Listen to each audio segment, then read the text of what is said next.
Hello everyone, this is Dr. Anjana from Global Institute for Competitive Exams. तो आज के video lecture में बेटा हम बात करेंगे second part of post Mauryan period की। इससे लास्ट लेक्चर में हमने बात करी थी जो आपका पोस्ट मौर्यन एम्पायर है जिसमें कि मेनली नेटिव रूलर्स थे और तब हमने 4 नेटिव रूलर्स की बात की थी जिसमें थे सुंगास, कन्वास, देन सतवाहनास और आंध्रास एंड फोर्थ थे चेतीस ऑफ कलिंगा, राइट। तो आज हमारा जो मेन फोकस रहेगा with in this time period वो है टुवर्ड्स द फॉरेनर्स, ठीक है, जो फॉरेन इन्वेडर्स इंडिया के अंदर आए इस टाइम पीरियड में। तो इसमें आएंगे सबसे पहले इंडो ग्रीक्स और चलिए स्टार्ट करते हैं इसकी discussion. So post Mauryan empire part 2। The most important political developments of post-Mauryan period was the onslaught of foreigners from the northwest. Again ऐसा एक नॉर्थ-वेस्ट आपका रीजन ओपन हुआ और आप मुझे कमेंट सेक्शन में बताइए अब कि सबसे पहले फॉरेन इन्वेडर्स कौन थे जिन्होंने कि नॉर्थ वेस्ट फ्रंटियर जो है वो ओपन किया था। ठीक है, आपकी रिवीजन के लिए आपको क्वेश्चन दे रही हूँ। तो नॉर्थ वेस्ट हमारा जो फ्रंटियर है वो ओपन हो ही चुका था, तो वहां से पोस्ट मौर्यन टाइम पीरियड के अंदर भी फॉरेनर्स आए and the first among them were the Bactrian Greeks known in earlier Indian literature, जो पहले भी आए थे जिनको हम क्या बोलते हैं पॉपुलरली यवनास। ठीक है, तो ये इंडो ग्रीक्स की इन्वेजन जो है थोड़ा फिर से deep within India हुई। Now Indo-Greek kingdom was ruled by over 30 Greek kings in the northwest and the north India from 2nd century BC to the beginning of the 1st century AD।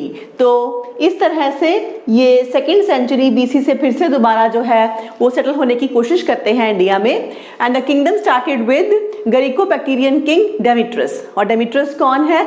Sun of Euthydemus and he invaded India around 180 BC. He conquered South Afghanistan and parts of Punjab. तो mainly Afghanistan के through होते हुए ये कुछ part जो है पंजाब का वहां तक एंटर कर गए थे। सो इसमें कुछ इंपॉर्टेंट रूलर्स कौन से थे उनकी बात करते हैं। Very very important first Indo Greek ruler जो इंपॉर्टेंट है that is Menander.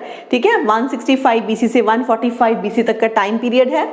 Menander 1 Soter was also known as Menandra और मिलिंदा। ठीक है, पाली लैंग्वेज में मिनेंद्रा 1 को ही हम मिलिंदा बोलते हैं। He was initially a king of Bactria. His empire extended from Kabul River Valley in the west to Ravi River in the east. तो पंजाब में एंटर कर चुके हैं। And from Swat Valley in the north to Achios in Afghanistan. तो इस तरह से bacteria से लेके अप टू पंजाब जो है इनका एम्पायर था। And according to some Indian sources he went as far as Rajasthan and Pataliputra. तो कुछ टाइम के लिए ये सक्सेसफुल हुए पाटलिपुत्रा तक भी जाने के लिए। सो देखिए this is all your Indo Greek empire, और इस तरह से इवन ये उज्जैन के अंदर भी आने की कोशिश की, even up till your Pataliputra. ठीक है, तो इस तरह से बार बार अब यही आपके जो फॉरेन रूलर्स हैं इनकी भी यहाँ पे लड़ाई रहेगी। और देखिए इधर साउथ में हम जो नेटिव रूलर्स कर चुके हैं, सतवाहना एम्पायर भी हमें नजर आ रहा है। ठीक है, तो Menander is very very important king from the question point of view. काफी क्वेश्चन आते हैं।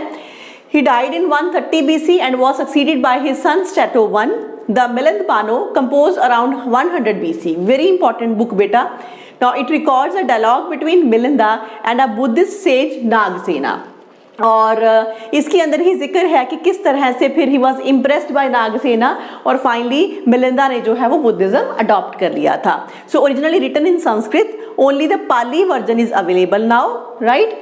और इसका आज भी जो है पाली वर्जन अवेलेबल है। And in the work of Milinda is described as a wise, learned and able king. काफी इंटेलिजेंट ये किंग था। And at the end of it Milinda accepts Buddhism and he converts to Buddhism. Then decline of the Indo Greek kingdom. तो इसमें mainly हम Melinda को ही ज्यादा study करते हैं क्योंकि उसी में से ही हमें ज्यादा क्वेश्चंस पूछे जाते हैं। तो धीमे धीमे डिक्लाइन हुए और the last Indo Greek king था Strato II and he ruled the Punjab region until 55 BC and some say until 10 AD even. And their rule ended with the invasion of the Indo Scythian और साकास। तो साकास ने आके इनको जो है थोड़ा सा फिर से रिट्रीट करवा दिया इंडिया में और खुद जो है यहाँ पे आके इस्टेब्लिश हो गए more towards the north west region. तो इतना सा ही सिर्फ इंपॉर्टेंट है आपके लिए इंडो ग्रीक्स का, ज्यादातर इसमें मिलिंदा को लेके क्वेश्चंस पूछे जाते हैं। तो अब इन्होंने हमें क्या क्या दिया, क्या इंपॉर्टेंट फीचर्स थे इनकी एडमिनिस्ट्रेशन के, this is very important to know. The Greeks introduced the practice of military governorship called strategos for maintaining the power of new rulers over the conquered people. तो इन्होंने हमें जो है एक कह लो कि व्यवस्था दी जिसको कि हम क्या बोलते हैं, मिलिट्री गवर्नरशिप बोलते हैं, और इसको ये अपनी लैंग्वेज में क्या बोलते थे, स्ट्रेटेगोस बोलते थे. तो ये प्रथा जो है वो इंडिया के अंदर आई और मिलिट्री गवर्नरशिप की. Secondly, Greek rule introduced features of Hellenistic art in the north west frontiers of India. Very very important. Art and architecture के ऊपर इनका काफी ज्यादा इन्फ्लुएंस है. The Gandhara art was largely Hellenistic. Hellenistic means always Greek, है ना, Greek influence in the beginning, but as time passed the style became more and more Indian and less Greek. मतलब initially Gandhara school of art के ऊपर बहुत ज्यादा influence था इनका, और धीमे धीमे जाके इस स्कूल के अंदर जो है वो ज्यादा इंडियन टच आया. The idea of representing the Buddha as a human being, in fact even idol worship के अंदर और बुद्धा को एज अ ह्यूमन बीइंग जो है उसके उनके स्टैचूज बनाने के लिए भी सबसे ज्यादा इन्फ्लुएंस जो है वो ग्रीक्स की है. It originated with the Greeks only. The Greeks contributed to the development of the Indian theatre, very important, by the use of curtain. So जो थिएटर के अंदर कर्टन होता है, जिसके बिना थिएटर पॉसिबल ही नहीं है, कर्टन होने के बाद ही जितने भी सीन्स वगैरह हैं वो स्टेज के ऊपर चेंज किए जाते हैं. आपको पता है कि theatre is something different from what we see are movies on the screen, उससे बिल्कुल डिफरेंट होता है.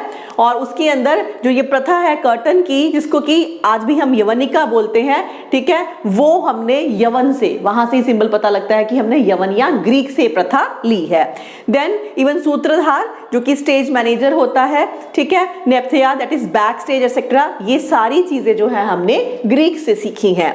Fourthly, Indian astrology even came to be influenced by Greek ideas. Astrology के ऊपर भी इनका impact है. And from the Greek term horoscope was derived the term होरा शास्त्र. तो ग्रीक्स horoscope बोलते हैं, वहां से हमने concept ली होरा शास्त्र. It is used for astrology in Sanskrit. तो संस्कृत में जो term है वो है होरा शास्त्र. तो कहीं ना कहीं ये term horoscope से जो है वो influenced है बेटा. Then fifth is Indo-Greeks were the first to issue coins. Very important. Which can be definitely attributed to the kings. तो इनके क्या बेसिकली इम्पैक्ट है कि इन्होंने वो कॉइन्स लेके आए जहां पे कि स्पेसिफिकली किंग्स का रेफरेंस मिलता है. शायद इसी वजह से ही हम इस टाइम पीरियड के बारे में अच्छे से जान पाए हैं, क्योंकि इनको आदत थी कि ये अपने कॉइन्स के ऊपर डेडिकेट करते थे पर्टिकुलर इनके किंग को. ठीक है, तो कॉइन्स को लेके अलग से अपना टाइप टेबल बना लीजिए बेटा. फर्स्ट कॉइन कौन से मेटल के अंदर था, फिर किंग्स की एट्रीब्यूशन किसने करी, किंग्स के इमेजेस के साथ कौन सी डेंसिटी आई. फिर ऑब्वियसली हम ये देखेंगे कि थ्रू आउट इंडिया कौन से कॉइन सर्कुलेट हुए. तो कॉइन्स को लेके आपको क्वेश्चन डेफिनेटली आ सकता है. एट टाइम्स बहुत सारी वीडियो लेक्चर्स में मैं बात पहले भी कर चुकी हूँ, अभी आगे भी आएगा. तो मैं चाहती हूँ कि कुछ काम आप खुद से भी करिए, आप इसकी लिस्टिंग करिए, और अगर आपसे फाइनली वो सब चीज़ें जॉट डाउन नहीं हो सकती हैं तो फिर आप मुझे कमेंट सेक्शन में बता सकते हैं कि मैं आपके लिए एक छोटा सा सब पार्ट कॉइनेज को लेके फिर से बना दूँ, जिसमें कि सारी जितनी भी चीज़ें अभी तक बताई हैं और आने वाली वीडियोज़ में कॉइनेज को मैं कंपाइल कर दूंगी. ट्राई तो आप खुद ही कीजिए, और अगर आपको दिक्कत आई तो आप मुझे बता सकते हैं. ठीक है. So they were the first to issue gold coins in India, which increased in number under Kushanas. तो फर्स्ट गोल्ड कॉइन यही लेके आए हैं, इशू करा है इन्होंने, और कुशानास ने फिर बहुत ज्यादा नंबर के अंदर जो है वो गोल्ड कॉइन्स को इशू किया था. ठीक है.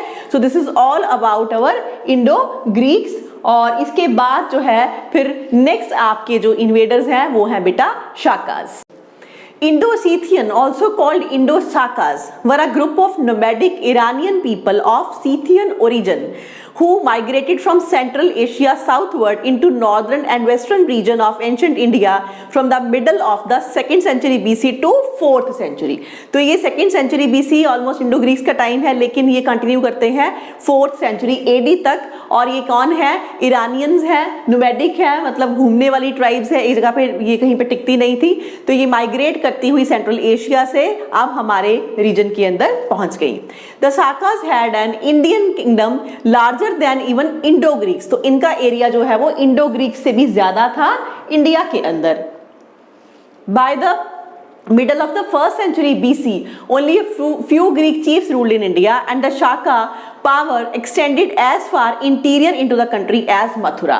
तो ग्रीक्स को रिप्लेस करते हुए ये इवन मथुरा तक जो है वो चले जाते हैं।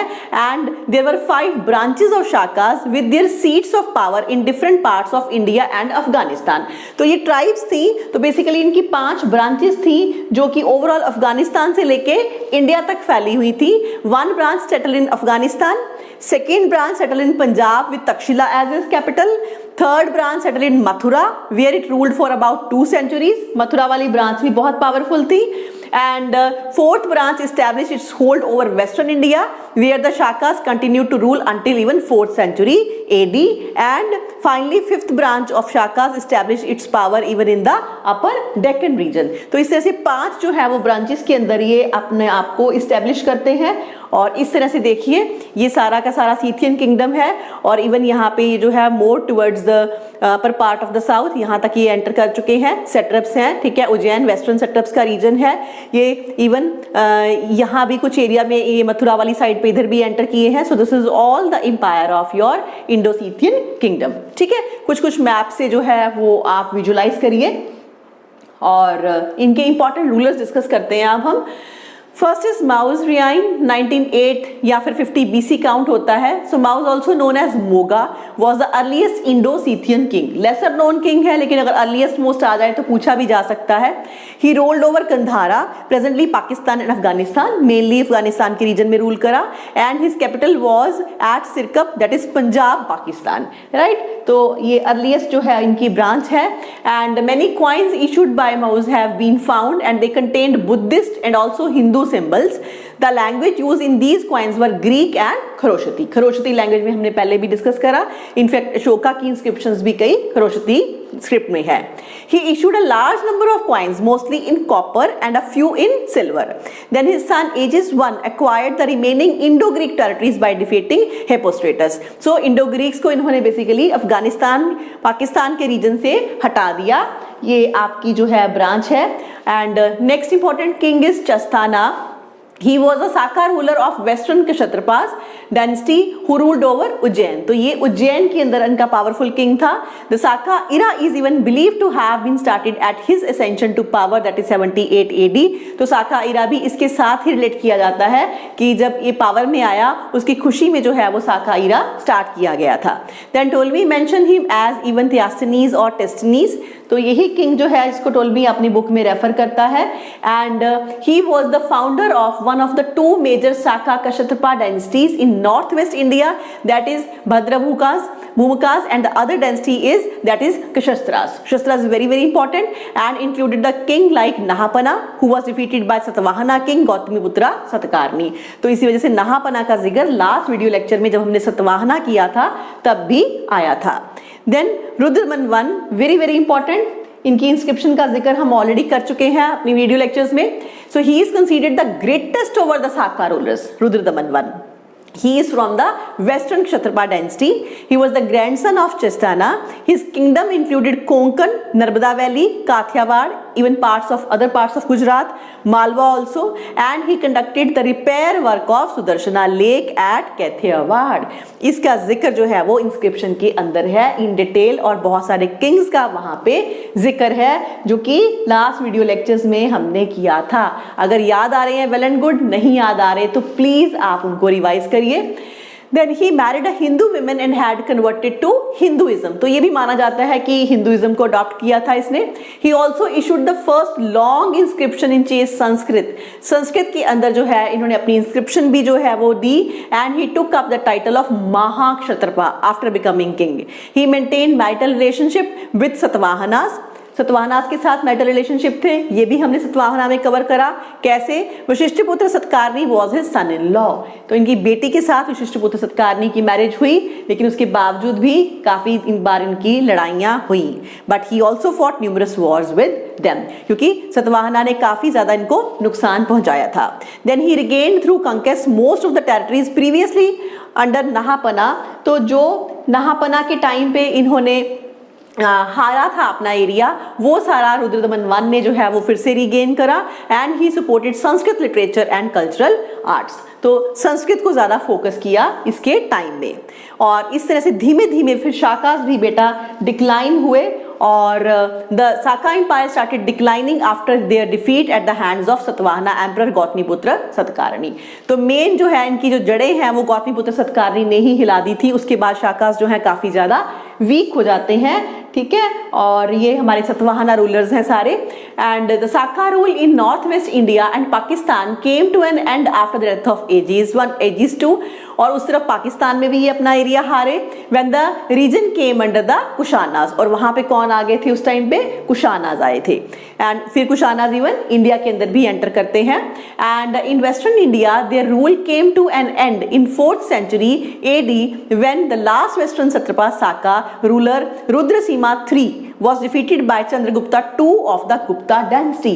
तो फाइनली गुप्ता डायनेस्टी तक इनके रिमेन्स बचते हैं और गुप्ताज ही इनको रिप्लेस करेंगे। और लास्ट साका सत्रप जो है, वेस्टर्न सत्रप जो है साकास का, उसके अंदर आपने रुद्रसिम्हा III के नाम को जस्ट याद रखना है। बाकी इसमें आपको पूरे के पूरे किंग्स की सीरीज लर्न करने की बिल्कुल भी जरूरत नहीं है, ठीक है। तो इस तरह से हमारी ये सेकेंड किंगडम हमने कवर करा, ठीक है। First is Indo Greeks and then is basically your Sakas, ठीक है। सट्रप्स हैं, सीथियंस हैं।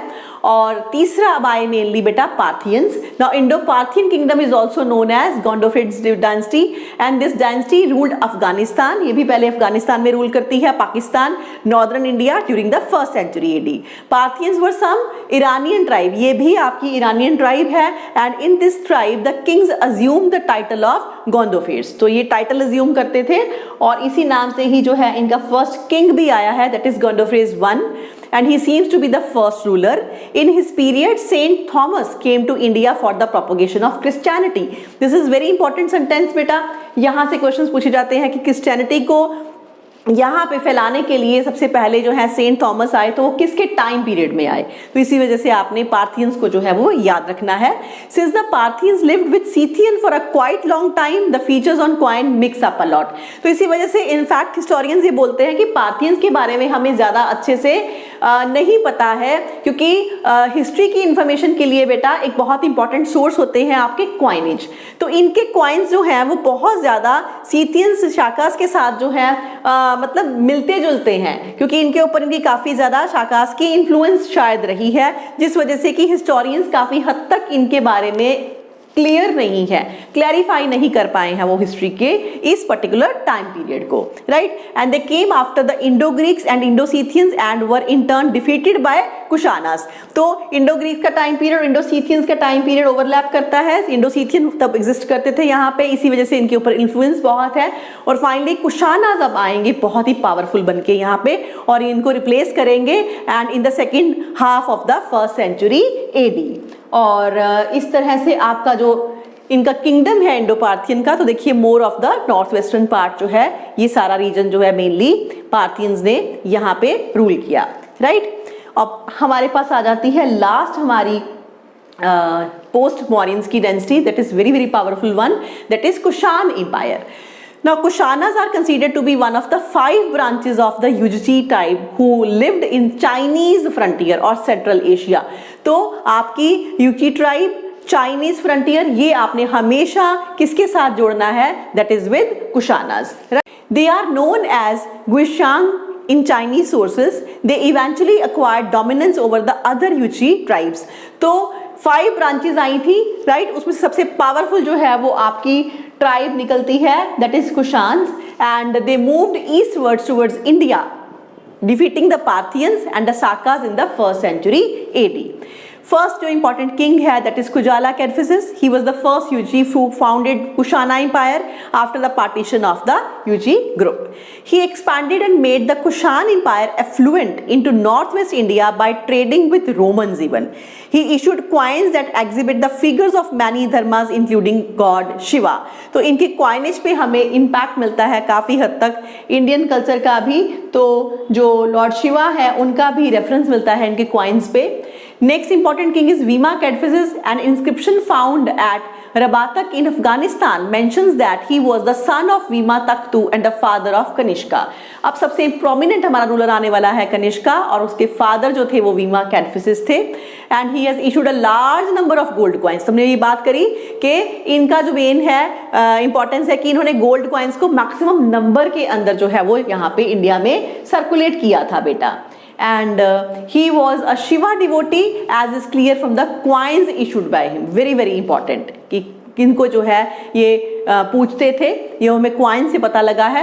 A large number of Roman gold coins found from this era indicate the prosperity of India at that time and also the growing trade with the Romans. तो हमें Roman coins इसके time पे मिले हैं. That means कि इनका बहुत strong trading relationship जो है वो रोमन एम्पायर के साथ था. और अब आया स्ट्रॉन्गेस्ट रूलर कनिष्का 127 AD से अराउंड 150 AD टाइम पीरियड है.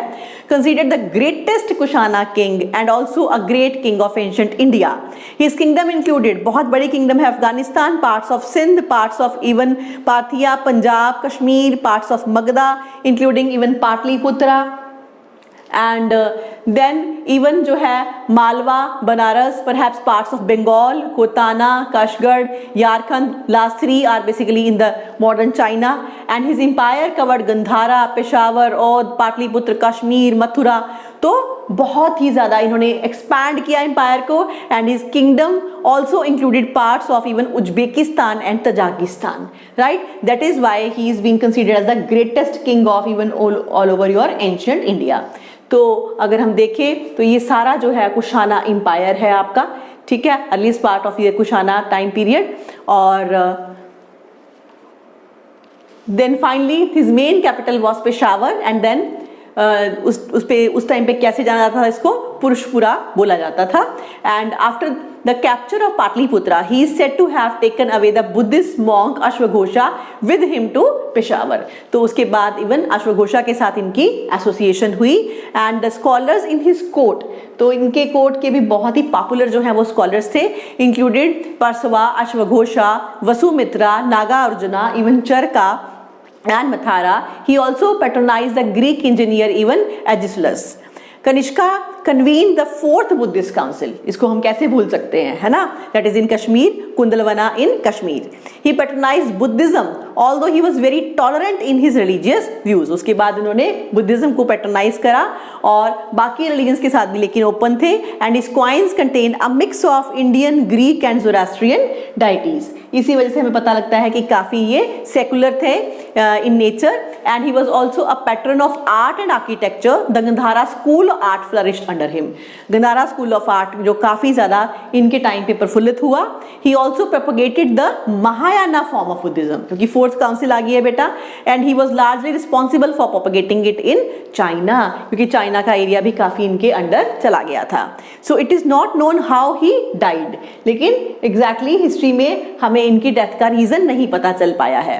तो कुशानास का अगर हम सिग्निफिकेंस देखें इंडिया के कल्चरल पॉइंट ऑफ व्यू से, तो Sanskrit literature began to be developed during this time. Fourth Buddhist council was held in Sanskrit. Then अश्वघोषा is considered to be the first Sanskrit dramatist even. During this time, three distinct schools of art flourished. Gandhara school in northwest India, Amravati school in Andhra and Mathura school in Ganges Valley. तो तीन prominent school हैं हमारे, इसको हम एक different lecture में cover करेंगे art and architecture के अंदर. Then trade prospered between India, China and India and even with the Roman Empire. Kushanas controlled large part of Silk Route, ठीक है, that is towards China. तो silk route इनके under था which led to the propagation of Buddhism into China. ये भी शायद एक कारण है कि बुद्धिज्म इतना फैला चाइना के अंदर. And it was during this time that Buddhism began to spread even to Korea and Japan also. तो कभी इस point of view से भी आपको क्वेश्चन पूछा जा सकता है कि after Ashoka, the king who was responsible for the spread of Buddhism to China and Japan and all, so यहाँ पे देखिए आंसर is basically कुशानास, ठीक है, और कनिष्का का time period. Then many towers, Shaityas, towns and beautiful sculptures were built under the patronage of Kushana kings. तो ये है हमारी importance इनकी. Then Kushanas were even foreign invaders to begin with, but they were completely Indianized in the ways of culture. बाहर से आए थे पर उसके बाद बिल्कुल इंडियन ही बन गए थे ये. And it is said that the Kushana period in Indian history was a perfect forerunner of the golden age of Guptas. और मे बी शायद इन्होंने वो पूरी धरती तैयार कर दी थी, जिसके बाद गुप्ताज आएंगे और जिसको कि हम golden age of ancient India बोलेंगे। The decline of Kushana now, Kanishka was succeeded by his son Vasishka, Vasishka was followed by Huvishka and Kanishka 2 and then Kanishka 2 was followed by Vasudeva 1। Just नाम के साथ एसोसिएट होना है, ये इतने इंपॉर्टेंट किंग्स नहीं है। Vasudeva 1 was the last great king of Kushanas, बस इतना ध्यान देना है कि लास्ट कुशाना कौन है। And after his death the empire disintegrated away and probably died in 232 AD। जो लास्ट जो है कुशाना की डेथ हुई 232 AD के बाद, और उसके बाद कुशानास जो है वो डिक्लाइन कर गए बेटा। सो इस तरह से ये आपका post Mauryan time period cover किया बेटा मैंने। और इसके अंदर आप जो है कुछ एग्जैक्टली साथ के साथ देख सकते हैं, पार्थियंस हैं, ठीक है, यूची ट्राइब आपकी सीथियंस हैं यहाँ पे सारे के सारे, ठीक, यहाँ पे नीचे सतवाहनास हैं। तो यहाँ पे 3 किंगडम्स आपको, 4 किंगडम्स इकट्ठी ही दिखाई हैं कि किस तरह से ये पोस्ट जो है आपका मौर्यन टाइम पीरियड पे इकट्ठा एग्जिस्ट करती थी, ठीक है। और सारे जो अलग अलग मैप्स हैं वो भी आप अच्छे से देखिए और उसको सबको फिर कंबाइन करके आप जो है विजुलाइज कर सकते हैं, और एक आध इस तरह का कॉम्बिनेशन वाला मैप भी हम देख सकते हैं बेटा, ठीक है। तो इसको थोड़ा सा कवर करिए अपने पिक्टोरल मेमोरी के लिए, और अब लिस्टिंग बहुत अच्छे से करते रहिएगा कि कौन कौन सी जो है वो हमारी डेंसिटीज आ रही हैं, कौन कौन से जो हमारे एम्पायर आ रहे हैं कौन से पर्टिकुलर टाइम पीरियड के अंदर। तो पोस्ट मौर्यंस के अंदर हमने 8 रूलर्स जो हैं इन टोटो किए हैं, 4 as a native and 4 as the basically invaders foreign rulers, ठीक है। तो यहाँ पे इतना भी मुश्किल नहीं है, पहले से ही अगर हम चीज़ों को थोड़ा सिस्टमेटिक करेंगे तो हमें ये जो भी डिफिकल्ट या कंफ्यूजिंग पार्ट है वो भी क्लियर हो जाएगा बेटा, ठीक है। तो इसके बाद नेक्स्ट वीडियो में अब मैं बेटा लेके आऊंगी आपके लिए इन सभी एरियाज के साथ रिलेटेड बहुत सारे जो है MCQs और जो ऑलरेडी एग्जाम्स के अंदर आ चुके हैं, ठीक है, उसकी हम डिस्कशन करेंगे विद एक्सप्लेनेशन नेक्स्ट वीडियो में। तो प्लीज आप कंटिन्यू करते रहिए वीडियो लेक्चर्स को, टाइम टू टाइम रिवाइज भी करते रहिए, और उसके बाद फिर आपको क्वेश्चंस जो हैं जब मैं समझाऊंगी इनफैक्ट तब आपको अपने आप से ही उनके आंसर्स भी आते होंगे, ठीक है। और जहां पे कहीं पे भी मैं आपको बोलती हूँ कि आप फॉर द रिवीजन से कमेंट सेक्शन में उसका आंसर बताइए, सो this is for your benefit बेटा, अगर आप इसको फॉलो करेंगे, ठीक है। और कोई पर्टिकुलर आपकी डिमांड हो अगेन एज यूजुअल तो आप मुझे बता सकते हैं। So thank you so much मेरे साथ रहने के लिए, ये जर्नी मेरे साथ शेयर करने के लिए, और मैं चाहती हूँ कि ये जर्नी हम और भी बहुत सारे स्टूडेंट्स के साथ शेयर कर सके, ताकि और लोग भी जो हैं और एस्पिरेंट्स भी हैं जो वो फ़ायदा उठा सकें, जो कि मेरा मेन मोटो है बेटा ये सारे वीडियो लेक्चर सीरीज़ आपके लिए लाने का। तो प्लीज़ आप इसमें मेरी मदद करें, जहाँ पे भी आपको लगता है कि कुछ स्टूडेंट्स की सेक्शन है तो उनके साथ आप ज़रूर इन वीडियोज़ को शेयर करें, ठीक है। तो मिलते हैं नेक्स्ट वीडियो में, till then thank you so much.